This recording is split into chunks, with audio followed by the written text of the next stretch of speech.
Manhattan looked polished in 1964, but old rules still lived in private, waiting for a public spark. At 2:47 p.m., two women stepped into Bergman and Sterling, where welcome still sounded conditional. May wore navy tailoring and pearls. Ruthie wore cream elegance, both carrying themselves like they belonged. They browsed imported fabrics and designer cuts, under the quiet pressure of eyes that measured permission. Can I help you? A young clerk offered help, polite, practiced, yet visibly careful in a room still learning change. They asked for an evening dress, best designs, best fabrics, speaking like customers who knew quality by instinct. For 15 minutes, it worked, until the room's discomfort started looking for a leader. The Civil Rights Act was fresh ink, strong in court, fragile in rooms that preferred the past. At 3:02 p.m., Charles Whitfield Pettin III walked in, wealth in his posture, anger already loaded. Pettin moved like doors should open automatically, because in his world, status was a key that never jammed. He saw them being served, and witnesses said his face changed, like restraint snapped in real time. Conversations died, hangers stopped moving, even the clerk's smile tightened into pure survival. Counts describe racist abuse too vile to repeat, aimed to strip dignity fast, in front of everyone. He accused them of theft and trespass, testing whether the room would back him simply because he demanded it. Nobody stopped him, because in 1964, courage still had a price many people refused to pay.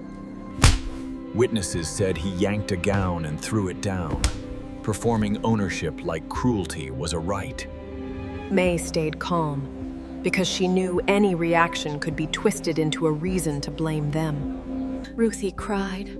Not weakness, just the body reacting when dignity gets attacked with an audience.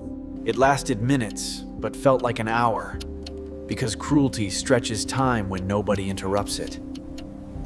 May took Ruthie's hand and walked out, posture unbroken, tears visible, refusing to run. Pettin followed to the doorway, still barking contempt, making sure the street heard his version of order. What Pettin didn't know was simple and fatal. Those women weren't random shoppers. In Harlem, power didn't always wear suits. It moved through alliances, reputation, and the right phone call. At 4:30 p.m., May and Ruthie went upstairs to Bumpy's office, still shaken, still trying to stay composed. He listened in total silence, because anger like his doesn't explode. It sharpens.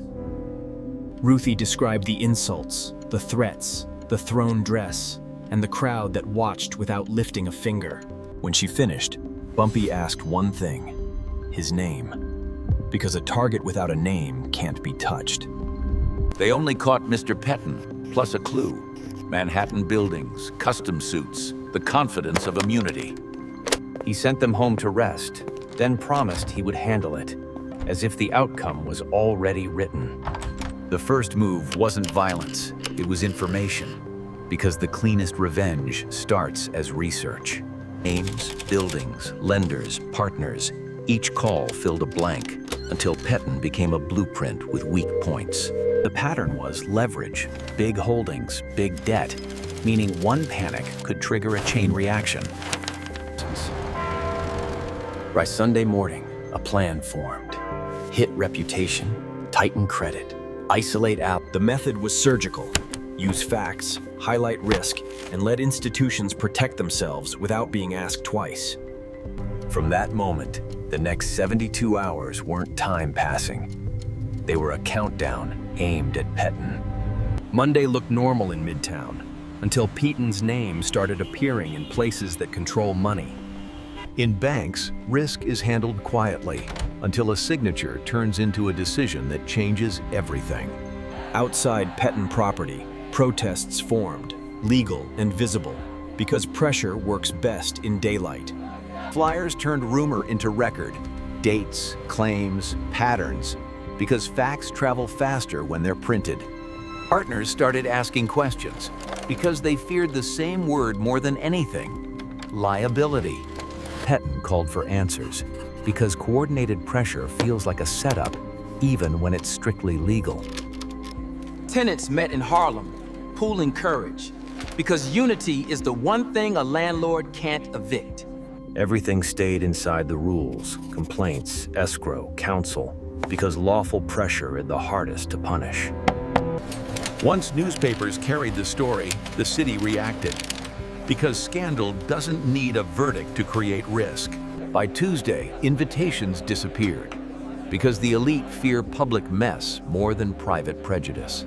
Clubs reviewed membership, not morality, because they feared attention, lawsuits, and donors watching from the sidelines. Tuesday tightened the noose. Banks calling, partners hesitating, lawyers circling, each contact amplifying the next. Accounts say lenders invoked clauses, legal and clinical, forcing Pettin to produce cash or start selling fast. Partners stepped away to save themselves, because confidence is the fuel and scandal is the fire. Tenants moved rent into escrow, still paying, just not to him, turning income into a courtroom question. By Wednesday morning, Pettin's office looked like a crisis. Papers everywhere, calls unanswered, time running out. He kept asking, why me? But the real question was, who did I hurt, and who can answer back? Around 2:30 p.m., a visitor arrived, calm, composed, carrying answers Pettin had chased for days. Theodore Green introduced himself as an attorney, then spoke like a man delivering a bill already overdue. Green connected the boutique scene to the collapse, like dominoes arranged by design, not by coincidence. Green didn't raise his voice. He just delivered the detail Pettin couldn't undo. May and Ruthie weren't strangers. They were Bumpy Jossen's wife and daughter. Pettin understood instantly. He'd insulted a family, not a customer. Green implied the pressure wasn't chaos. It was coordination through respectable channels. Pettin asked how to stop it, and Green's silence was the answer. Green left one warning. Next Saturday, the Johnsons would return, publicly. Pettin didn't feel guilt. He felt exposure, and that fear makes men reckless. He started calling favors, because money hates consequences, and favors hide them. Pettin's next move wasn't the bank. It was the police, where certain friendships mattered. In the back room, truth didn't matter. Only what could be made to look true. Pettin bought protection, the kind that turns into pressure when pointed at the right target. But Harlem hears whispers fast, and Bumpy's world didn't sleep. When Bumpy heard police, he didn't flinch. He prepared. He built a trap with witnesses and timing, because the cleanest win is undeniable. Reporters got a quiet tip. Be on 5th Avenue Saturday. Cameras ready. 1 week later, 5th Avenue looked the same, until you noticed who was watching. Cameras waited outside, because publicity is armor when the system preferred shadows. Inside, the manager rehearsed politeness like a script meant to erase last Saturday. May and Ruthie walked in again, calm and composed, as if daring history to repeat itself. The apology came fast, polished, and public, because damage control hates silence. They were treated like VIPs, not from respect, but from fear of consequences. Across the street, Pettin watched, jaw tight, deciding he wouldn't lose quietly. While the store performed remorse, Pettin's other plan started with one call. A police detail arrived, and the sidewalk's mood shifted from curious to cautious. Officers claimed they'd received a complaint, vague enough to fit whatever came next. A frame-up doesn't start with proof. It starts with authority standing where cameras can't see. May and Ruthie tried on dresses, unaware the sidewalk outside had become a chessboard. The manager's smile stayed, but his eyes kept darting toward the door. Quiet observers arrived, not to threaten, but to witness every move. Then the uniforms came inside, and everyone understood. This wasn't customer service anymore.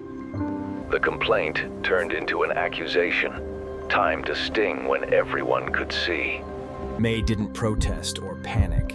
She held still, like she expected this. Ruthie's fear returned, because authority can turn innocence into a story. Someone produced evidence too quickly, like it had been waiting for a cue. Then a witness spoke up, calmly, because the trap had a second side. The witness documented times, positions, and who touched what, turning theater into a record. For the first time, the officers hesitated, because public eyes change police math. Flashbulbs popped, freezing the scene into something the city could not ignore. Someone spotted Pettin watching, and suddenly his distance looked like control. The officers tried to pivot, turn it into routine, but the cameras refused routine. The timing wasn't accidental. Bumpy had set the stage so the frame-up framed itself. One call went out to the right reporter, and the story gained a spine. By afternoon, the word civil rights hovered over Fifth Avenue like a storm cloud. Pettin tried to disappear, but the city had already attached his name to the scene. Under the spotlight, the officers backed off, because a bad arrest becomes a bigger scandal. Harlem didn't celebrate loudly because they knew retaliation usually comes next. That night, Pettin decided, if he couldn't win socially, he'd strike legally. Paper can be a weapon when the person holding it doesn't care about truth. Bumpy expected the next move, and he prepared an answer that would travel fast. Statements got signed, times confirmed, details matched, because consistency kills false stories. Legal counsel stepped in, because now the fight moved from rumor to record. The precinct felt the spotlight, and even dirty deals start to shake when noticed. Every hour, Pettin lost another layer of protection. Money, friends, and plausible denial. And then the real countdown started. The 72 hours that would expose the frame-up. Late Sunday, a door kicked open in Harlem, because Pettin's last play was already in motion. The raid hit fast, then stalled, like the address was never the point. They didn't need facts, just paper that looked official under bad lighting. One neighbor saw everything, and that's what crooked cops fear most. In Harlem, one call becomes 10 before the second ring ends. By midnight, attorneys were awake, because this smelled like a setup. Someone tipped the press. "They're trying something tonight, come now!" They left without cuffs, like the raid was meant to scare, not solve. Monday arrived with headlines, and Pettin's problem turned citywide. Uptown and downtown collided, because the story crossed the wrong social line. Pettin didn't seek forgiveness. He sought a new story to hide behind. The angle shifted. Not the store, Harlem, and who they could pin. He refused a street war because Pettin wanted chaos, not accountability. They built a timeline so tight, lies would snap the moment they stretched. Civil Rights Council arrived, because this wasn't retail anymore. It was power. A leak hit the desks. Names, dates, and a precinct pattern nobody wanted printed. A single incident can be denied, but a pattern becomes a scandal. Pettin tried to buy silence, because he believed every door still had a price. This time, the door didn't sell, because too many eyes were already watching. The banks tightened again, because scandal makes loans feel like liability. In meetings, partners stopped meeting his eyes, the first sign the room was gone. A quiet visitor arrived at the precinct, and the laughter died mid-sentence. Files vanished fast, which told investigators exactly where to look. They forgot the era of carbon paper. Copies survive even when originals disappear. The planted witness cracked, not from threats, but from contradictions on record. Then Petton's name surfaced, quietly at first, then everywhere at once. The frame-up wasn't against Petton. It was Petton's last attempt to strike back. Once the public gets involved, backroom deals start breaking under daylight. The doors that once opened for Petton now closed, like they'd never known him. Bumpy didn't boast, because silence keeps power untraceable. The twist wasn't Petton's racism. It was the payroll trail behind his help. In New York, the dirtiest deals often wear the cleanest suits. This case became a warning. Power hates accountability, but it fears daylight. May and Ruthie didn't win with noise. They won by refusing to shrink. Petton looked down at the city that used to applaud him. Now it judged him. Harlem remembered the lesson. Respect isn't requested. It's enforced by consequences. The system's tell is simple. When it's guilty, it moves paperwork faster than people. In 1964, the law changed on paper. Then reality changed when power felt pressure. And if you think this was the last time New York hit a scandal, wait. Subscribe for more case files, where power lies and the receipts tell the truth. Case closed, on paper. In the streets, the lesson lasted much longer.